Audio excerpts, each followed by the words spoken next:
Right, Assalamualaikum and good day everyone. So welcome to this week's lecture. Okay, so this week we're going to focus on presentation skill. Okay, this has a lot to do with your last assignment. So if you still remember, so far we have done 3 assessment. Okay, your essay writing, we have done that. Your group presentation, we have done that. And then your test, which we have done last week, and your final assignment would be an individual presentation. Okay, something similar to a public speaking sort of assessment, right? So that is what we're going to look at today.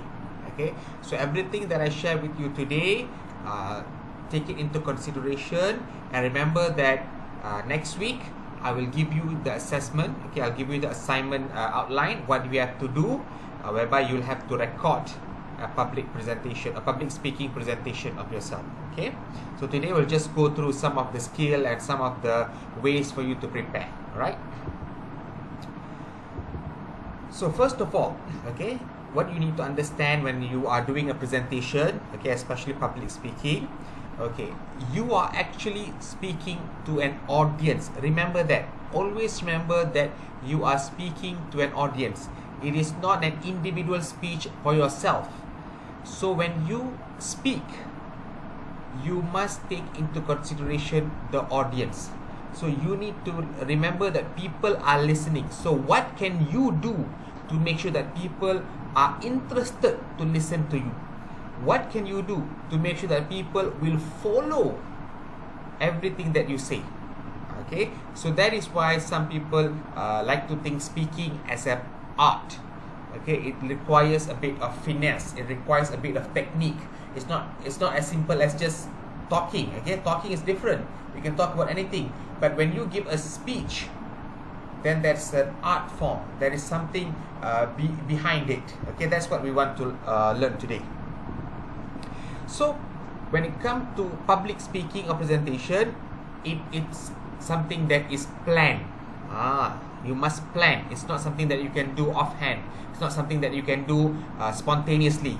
Okay, you can do it spontaneously, but it may not be as effective as a planned speech.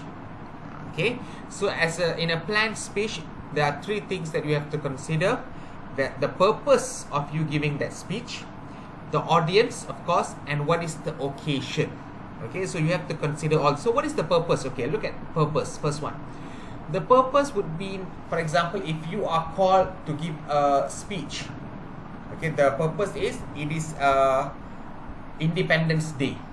So your speech must be something in regards to Independence Day. So that would be the purpose. You are talking to motivate people. You are talking to encourage people to love their country. You are talking to make people remember about the sacrifice our forefathers have done. So that's the purpose. The audience. Okay, let's say you are called to come to a school. Okay, let's say your speech is done in school. So obviously your audience would be school children. So then you know your level of language should be in the same parallel of students. You cannot use a lot of bombastic words. Okay, or maybe since you know it's students, so you can even include examples that students are familiar with. Okay, student example that student can connect with. For example, maybe you want to bring in stories about some cartoons, you know, maybe Agent Ali or Bobo Boy, you know, something like that, something that you think students can connect to. Okay, and then what is the occasion? If the occasion is on the Independence Day, then your mood would be very powerful, you know, you're motivated. Okay, but if it's a sad day, okay, for example, if you are called to do a speech on the 13th of May, you know, a tragic day, so your mood would be somber, would be a bit more less cheerful, okay, a bit more calculative, things like that. Okay, alright, so when we talk about audience, okay, there are a few things that we need to analyze when it comes to audience. Okay, so first of all, okay, keep in mind, okay, we need to ask this. Remember I told you that when you do your speech, it's important for you to understand about the audience. Alright, so the 3 things that you have to follow is, to whom am I speaking to? So as I said before in the example, if you are talking to school children, then you know okay, the level of language, the example that you use needs to be parallel to their level. Okay, so to whom am I speaking? What do I want them to know, believe, or do as a result of my speech? What do you want them to have after they listen to your speech? What do you want them to have? What do you want them to believe? What do you want them to do? Remember, you are not talking just, or you're not giving the speech just for the sake of filling time. No, your speech must have a purpose. What's the purpose? You must either motivate, or you must either encourage. You must either give them something, to believe in from based on your speech. Okay. And then finally, what is the most effective way of composing or presenting my speech to accomplish my aim? Okay. If let's say, okay, this goes back to number 2. If let's say the reason or maybe what you want to achieve from your speech is you want them to be motivated, okay, that you want them to work harder. So how can you make your speech follow in line with that? Think of ways. How can I make sure that my speech can motivate them? So maybe you can include stories of hardship, stories of how people who have struggled, who have put in their effort, and finally they came successful.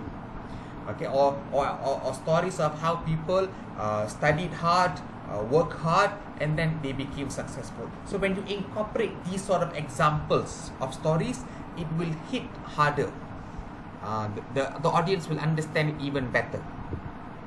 Okay, so first of all, okay, when you get a topic, okay, there's two possibilities. One, you are given a topic, or you can choose a topic. Whichever way, okay, it doesn't matter. Whichever way, the most important thing is that you need to gather information. Remember, you are talking for a purpose. So if you want to make sure that you achieve your purpose, it cannot be just for the sake of talking. Okay, you must have information. Okay, so in order for you to get information, what do? Obviously, you have to Google, you need to read books, magazine, find something. There must be substance to your speech. Okay, like Benjamin Franklin once said, an empty bag cannot stand upright. So your speech should not be like an empty bag. It should not just have nothing. There must be something in your speech. So you need to Google, you need to find information, you need to find stories, example, real life stories. Okay, or maybe quotation. Okay, or maybe something something somebody have said. Okay, so you need information. Alright? So once you have gathered all this information, what do? You do a draft. Okay, make an outline. Okay, draft. Okay, like just a simple, you scribble. Remember, same like when you're writing an essay. Before you write the actual essay, you normally do your draft, right? So same thing here. You draft your speech. Okay, for example, in introduction, what do you plan to say? Okay, just in point form. Okay, in the middle, what do you plan to say? Okay, what sort of stories, what example are you going to give? Okay, and then in conclusion, how are you going to conclude? Okay, what are you going to say in the conclusion? Do you want to include a story, or do you want to give a quotation? Okay, just do a draft. So with this draft, what you can do is that it can help you recognize your speech strength and weakness. Because now that the speech is visible, you can see the speech, even though it's just in the draft form, even though you just scribble, but you can see it, it's visible, it's in front of you. So you are able to analyze, is there any strength, is there any weakness, is there something that I need to add on, is there something that I need to remove? Okay, and then also help you to organize. Sometimes when you look at it visible in front of you, you realize, oh, this point should actually be point number 3. I should not say it I should not say it in the first point. Or sometimes you notice this example, I should say it at the end, so that it will make a greater impact rather than saying it in introduction. So it helps you organize. Okay, and also when you have this draft, it would help save your time when you have to write your speech. Okay, so you might ask, sir, do we have to write our speech? Okay, this is where you separate good speech to average speech. Every good speech that you have seen or people have seen in the history of mankind are all speech that are written. However, you have to remember, you write your speech, but when you come to deliver the speech, you should not read the speech. The speech should be there just to assist you. You write the speech to make sure that you have an idea of how you're going to deliver the speech. You are writing the speech, of course, you have it in front of you, but do not read. When you read the speech, you lose the attention of the audience. People straight away know you are reading. Why do we have to listen to you? You can just give a copy of your text. Okay, so you write. The importance of writing is that it helps you understand, it helps you organize, it helps you put everything that you want to say in terms of words and words that you can see. Okay, so when you write, remember, you are writing for you to speak. You are not writing an essay. So write the way you talk. No one is going to assess your text. Okay, so write the way you talk. Okay, and then you write the body of the speech first. Okay, remember, whenever you write a speech, do not write the introduction and conclusion. Write the body of it first. Why? When you write the body, because remember, the body is the most important part of a speech. So any good example, any good stories that you have, put it there. All the important points, put it there. So now you have the body done. Then you can think about what you can write as an introduction to sort of usher in these points. Okay, and then later on you can write your conclusion in terms of how you're going to conclude all these points. Okay, so when you have the body first, it helps make it easier for you to write your introduction and conclusion. And remember, you can do this because this is a text that you're not going to submit to everyone. It's not a text, it's not an essay. It's a text, but it's a text for you to read. So it's up to you where you want to start. When you start with body first and then you do your introduction, conclusion, not a problem. Okay. So if you notice, if you look at, in history, okay, if you look in history, all the great speakers, okay, in Malaysia, one of the greatest speaker, as we know, is Tun Dr. Mahathir. Okay, in his prime, when he was the 4th Prime Minister, he was regarded as the best orator, okay, best speaker. And that's actually a collection of all the speech that he has given. It's in a recorded form and also in written form. So it shows that all his speech, he write the speech first, so that he has a sort of a template, he has sort of a reference, so that later when he gives his speech, even though he gives it directly, he still has a written form of it.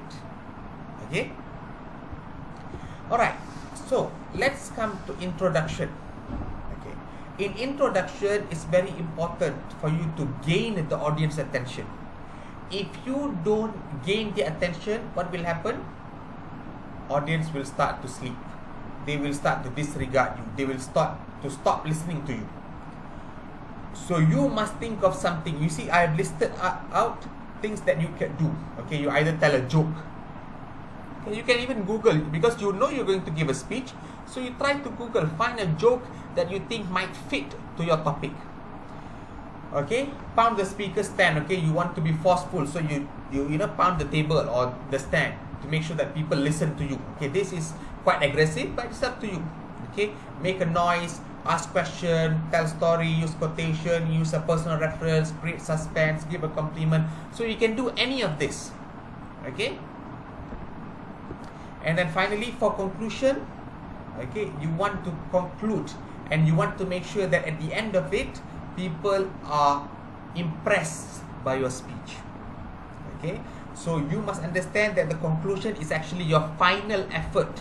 Okay, you have done the introduction, you've given the body, maybe you have 3 points. Okay, point 1, point 2, point 3, you explain. Now when it comes to conclusion, this is your final effort to gain their interest, to impress them. Okay, so what do?